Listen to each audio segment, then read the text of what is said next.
Assembly వేదికగా తెలంగాణ ముఖ్యమంత్రి రేవంత్ రెడ్డి గారు అల్లు అర్జున్ కి స్ట్రాంగ్ వార్నింగ్ ఇవ్వడం జరిగింది. కేవలం అల్లు అర్జున్ కే కాదు, ఏకంగా సినీ రంగానికి మొత్తం వార్నింగ్ అయితే ఇవ్వడం జరిగింది. గత కొన్ని రోజులుగా అల్లు అర్జున్ ఎప్పుడైతే అరెస్ట్ అయి బెయిల్ పై బయటకు వచ్చాడో అప్పటి నుండి సినిమా అభిమానులు అలాగే సినిమా ఆర్టిస్టులు తెలంగాణ ముఖ్యమంత్రి రేవంత్ రెడ్డిపై ఫైర్ కావడం జరిగింది.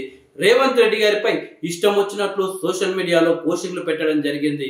కేవలం రేవంత్ రెడ్డి ముఖ్యమంత్రి అని ఒక విషయం అల్లు అర్జున్ మర్చిపోయినందుకే రేవంత్ రెడ్డి కక్ష తీసుకుంటూ అల్లు అర్జున్ ని జైల్లో పెట్టడం జరిగింది అని అల్లు అర్జున్ అభిమానులు అయితే సోషల్ మీడియాలో రేవంత్ రెడ్డిపై ఫైర్ అవుతూ వివాదాస్పద పోస్టింగ్ అయితే పెట్టడం జరిగింది. అయితే తాజాగా అసెంబ్లీలో ఈ రోజు రేవంత్ రెడ్డి గారు అల్లు అర్జున్ కి స్ట్రాంగ్ వార్నింగ్ ఇవ్వడం జరిగింది. ఏకంగా సినీ రంగం మొత్తం పైన ముఖ్యమంత్రి రేవంత్ రెడ్డి అయితే ఫైర్ కావడం జరిగింది. అల్లు అర్జున్ ఎప్పుడైతే బెయిల్ మీద నుండి బయటికి వచ్చాడో వెంటనే సినిమా ఇండస్ట్రీకి సంబంధించిన చాలా మంది ఆర్టిస్టులు, ప్రొడ్యూసర్స్, డైరెక్టర్స్, హీరోలు అందరూ కూడా వెళ్ళి అల్లు అర్జున్ అయితే కలవడం జరిగింది. అదే విషయం గురించి రేవంత్ రెడ్డి గారు మాట్లాడుతూ అల్లు అర్జున్ కి ఏమైనా కాలు వంకరనా లేక కన్ను వంకరనా లేక ఏమైనా కిడ్నీల ప్రాబ్లమా, అంతమంది సినిమా రంగానికి సంబంధించిన వాళ్ళు వెళ్లి ఆయనను పరామర్శించారు. ఆ యొక్క ఘటనలో సంధ్యా థియేటర్ దగ్గర ఒక మహిళ మరణించడం జరిగింది.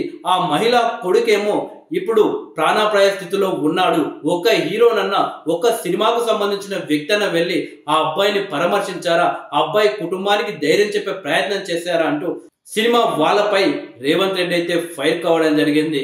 ఆ యొక్క సంధ్యా థియేటర్ కి అల్లు అర్జున్ వెళ్ళిన సందర్భంలో లోపల అల్లు అర్జున్ సినిమా చూస్తున్న సందర్భంలో బయట తొక్కిసలాట జరుగుతుంటే అక్కడ పోలీసులు అల్లు అర్జున్ కి చెప్పడం జరిగింది, అల్లు అర్జున్ గారు మీరు బయటకు వెళ్ళిపోండి, బయట పరిస్థితి ఏమీ బాగాలేదు, అక్కడ ఒక మహిళ చనిపోయింది అని చెప్పినా కానీ అల్లు అర్జున్ సినిమా మొత్తం చూస్తాను అని సినిమా చూసుకుంటూనే ఉన్నాడు. ఆ తర్వాత మళ్ళీ పోలీసులు వెళ్ళి మా చేతులు దాటేలా ఉంది పరిస్థితి, ఒకవేళ మీరు ఇలానే ఉంటే మిమ్మల్ని జైలుకు తీసుకువెళ్లే పరిస్థితి వస్తుంది అని వార్నింగ్ ఇవ్వడంతో అల్లు అర్జున్ తప్పక ఆ యొక్క థియేటర్ నుండి బయటకు రావడం జరిగింది. అక్కడ ఒక మహిళ చనిపోయి మరొక బాలుడు ప్రాణాపాయ స్థితిలో ఉన్నా కానీ అల్లు అర్జున్ కారులో ఎక్కి ఇంటికి వెళ్ళిపోకుండా మళ్ళీ పైకి లేచి నిలబడి అక్కడ ఉన్న అభిమానులకు అభివాదం చేసుకుంటూ వెళ్ళాడు. దాంతో మరింత తొక్కిసలాట జరిగింది అంటూ రేవంత్ రెడ్డి గారు ఆ యొక్క సంధ్యా థియేటర్ దగ్గర జరిగిన ఘటన గురించి అయితే విశ్లేషించడం జరిగింది. ఏది ఏమైనా సరే కానీ అల్లు అర్జున్ యొక్క ఇష్యూ మాత్రం ఇప్పటిలో ఆగేలా లేదు. ఒకవైపు సినీ రంగానికి కూడా హెచ్చరిక జారీ చేశారని చెప్పవచ్చు.